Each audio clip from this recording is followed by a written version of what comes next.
Mga utod ko kay Kristo. Ako may dako man nga pasalamatan sa aton bi makagagahong nga Dios. Kaysang una, hindi ako makalakat sang malawig. Kag nagaantos ako. Sang may isa ka anghel nga nagkadto sa akon balay nga kung pwede batunon ko nga mahiwat sila sang isa ka prayer meeting dira sa akon panimalay. Ginbaton ko. Kag sa pagbaton ko, kag nakabati ako sang pulong sang Dios. Nagdesire ang akon tagipusoon nga kun mag-ayo ako, maupod man ako sa ila pagpanglakaton. Kaysa una sa city pa ako nagapauli. Nagapasalamat gid ako sa Ginoo kag ginhatag yagid ang ako naging pangayo sa iya.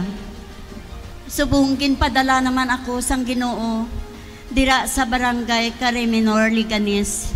Kag dira padayon ako sa pagbaton sang isa ka prayer meeting sa akon panimalay. Kag sa pagpamati ko sang pulong sang Dios, dira ginabuksan sang Ginoo ang akon una-una kag tagipusoon.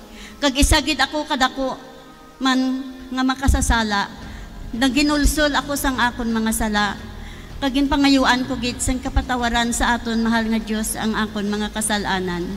Kag sa pagpadayon namon dira sang amon bulahaton nga sa amon panimalay, dira bala nagmasakit ako dira sa amon. Nagsakit ang akon nga dulunggan kag dira no tungod sa gugma kag kaluoy sang Dios sa akon, kag isa pagid ako ka-diabetic. Sang nagmasakit ako, nagpa-doktor ako, tama gid kataas ang akon sugar. Amo to siguro nga natumba ako kay tungod sang kataason sang akon nga sugar. Napilas gid ang akon nga ulo. Kag naglakat ako, gindala ako sang akon bata sa doktor, kag didto ginpa-check up ako, gin-x-ray ang akon nga ulo. Salamat sa grasya sang Ginoo ngadto negative ang akon nga x-ray nga dugo gid ang akon nga ulo.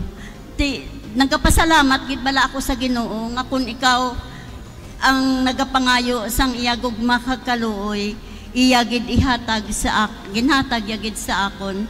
Kag ako subong nagapadayon man ako sa pagbaton dira sang mga katawhan dira sa akon panimalay. Kag nagapasalamat gid ako sa Ginoo nga ang mga grasya nga iya ginhatag sa akon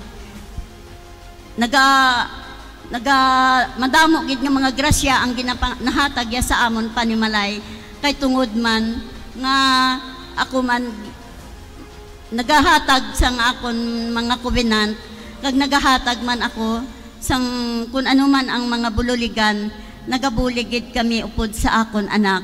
Kag dira no nakita ko gid kung paano ang Dios maghilway kag mag-ayo sa akon kag magbubo sang iya grasya sa amon panimalay.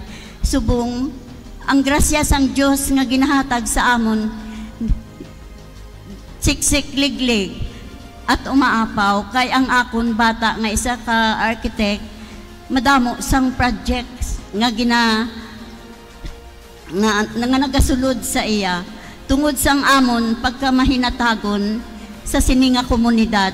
Kag ini pasalamatan ko gid sa aton buhi kag makagagahong nga Dios nga kun paagi sa amon nga pagbaton kag pagmahinatagon ang Dios nagabalik gid sa amon sang siksik liglig at umaapaw.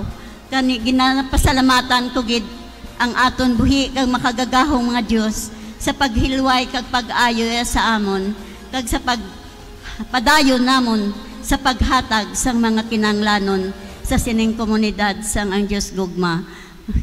Kag ginabalik ko gid ang dako-dako nga pagpasalamat in Jesus name.